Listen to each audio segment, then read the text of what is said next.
பெயரின் அர்த்தம் என்ன? யோசுவா. யோசுவா என்ற பெயரின் அர்த்தம் கர்த்தரே ரட்சிப்பு. God is salvation. மோசேக்கு பின் இஸ்ரவேல் ஜனத்தை கானான் தேசத்துக்குள் வழிநடத்தியவர்தான் யோசுவா. யோசுவாவை கொண்டுதான் தேவன் இஸ்ரவேலை ரட்சித்தார், காப்பாற்றினார்.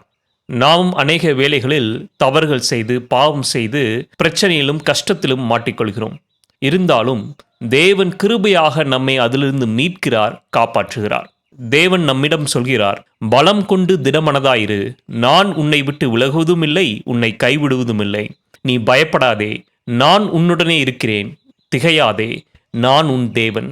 நான் உன்னை பலப்படுத்தி உனக்கு சகாயம் பண்ணுவேன், என் நீதியின் வலது கரத்தினாலே உன்னை தாங்குவேன். நாம் பாவம் செய்தாலும் தேவனிடம் நம்மை தாழ்த்தும் போது தேவன் நம்மை காப்பாற்றுகிறார், தேவன் நம்மை உயர்த்துகிறார். அவர் நம்மோடே இருந்து நம்மை பலப்படுத்தி திடப்படுத்தி நம்மை எல்லா இக்கட்டிலிருந்தும் காப்பாற்றுகிறார். தேவனுக்கு முன்பாக நம்மை தாழ்த்துவோம், தேவன் நம்மை எல்லா இக்கட்டிலிருந்தும் காப்பாற்றுவார். ஆமென்.